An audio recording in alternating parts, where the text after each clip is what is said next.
Bismillahirrahmanirrahim. Assalamualaikum warahmatullahi wabarakatuh. Perkenalkan, nama saya Isnawati. Saya dari kelas R4G. Berdirinya saya di sini, saya akan berpidato dengan judul Ilmu yang Sia-sia. Asyhadu alla ilaha illallah wahdahu la syarikalah. Asyhadu anna Muhammad abduhu wa rasuluhu la nabiyya ba'da. Wa qala Allahu ta'ala A'udzu billahi minasyaitonir rajim. Bismillahirrahmanirrahim. Ya ayyuhallazina amanu kutiba alaikumusyamu kama kutiba alal ladzina min qablikum la'allakum tattaqun.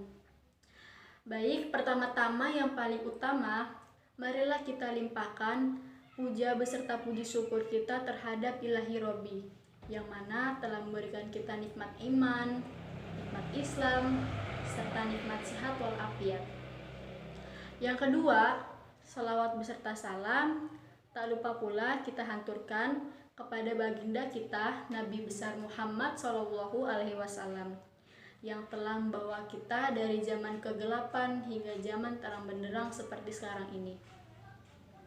Baiklah teman-teman, kita masuk pada intinya. Rasulullah pernah berkata, ketahuilah bahwa ilmu adalah cahaya. Sifat yang paling utama adalah pemberi penerang, mengusir kegelapan dan menjadi salah satu tujuan munculnya cahaya. Mengapa ilmu disebut sebagai cahaya kehidupan?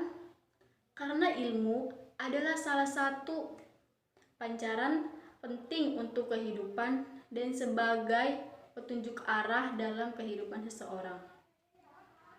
Seperti Al-Bashri rahimahullah mengatakan, barang siapa menggului manusia dalam ilmu, maka dia lebih pantas untuk menggului mereka dalam amal.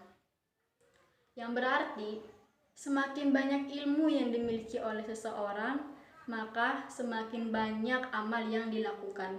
Maksudnya begini teman-teman, misalkan kita belajar, pernah dengar gak kata-kata tuntutlah ilmu sampai ke negeri Cina? Nah, maksudnya itu tuh bukan kita sampai ke negeri Cina, tapi tuntutlah ilmu tuh sampai tinggi gitu, sampai kita tuh bener-bener ayo haus dengan ilmu gitu. Karena emang dalam Islam menuntut ilmu tuh boleh mubah, boleh wajib aja sih, tapi kalau menurut saya wajib karena ilmu itu emang sangat penting.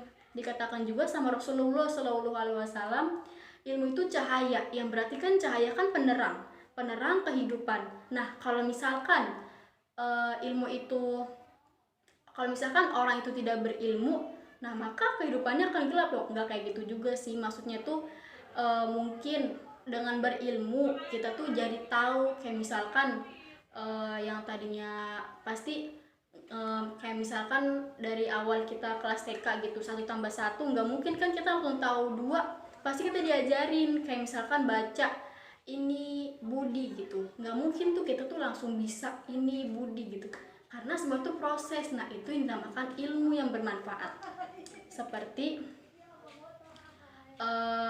kita ambil contoh, ada seorang guru ngaji, beliau tuh sangat ikhlas dalam mengamalkan ilmunya, mengajarkan kepada didik-didikannya seperti anak-anak pengajian yang sering mendatanginya gitu. Nah, itu tuh ilmu itu tuh akan jadi ilmu yang bermanfaat dan ilmu yang akan selalu mengalir hingga si guru tersebut meninggal dunia. Nah, lalu ada nggak sih ilmu yang sia-sia? Tentu ada. Apa aja itu?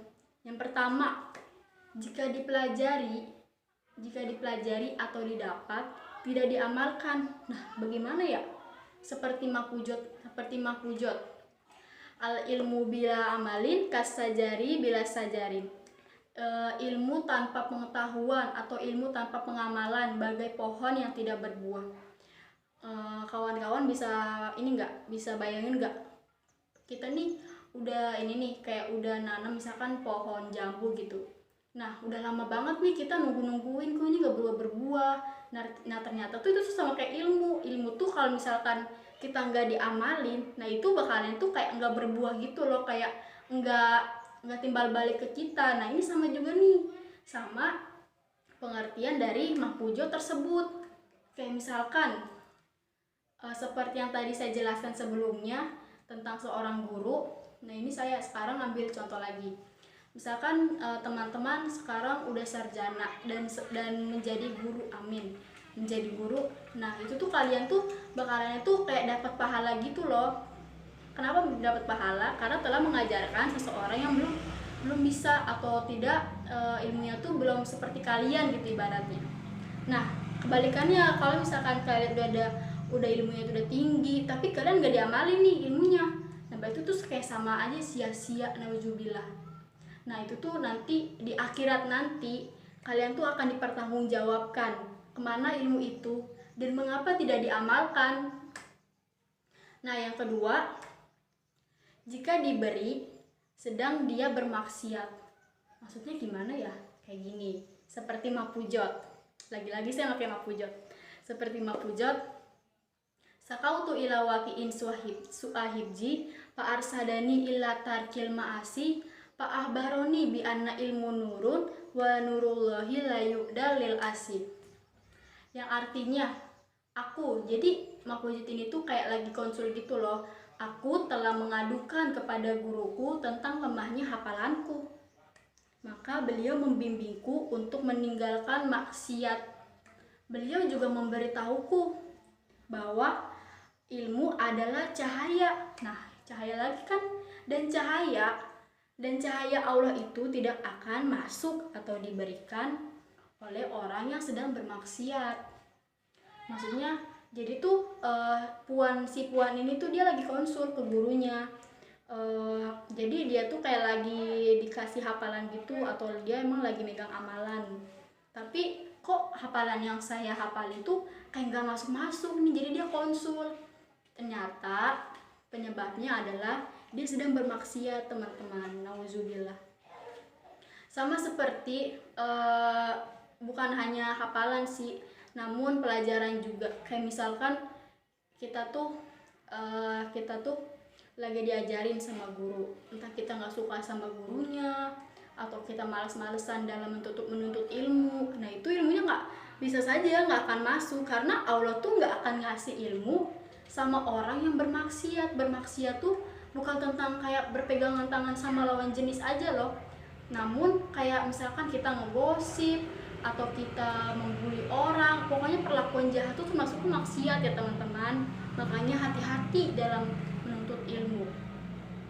Nah, semoga apa yang saya sampaikan dapat memberi pelajaran bagi kita semua, dan semangat tholabul ilmi. Akhirul kalam, assalamualaikum warahmatullahi wabarakatuh.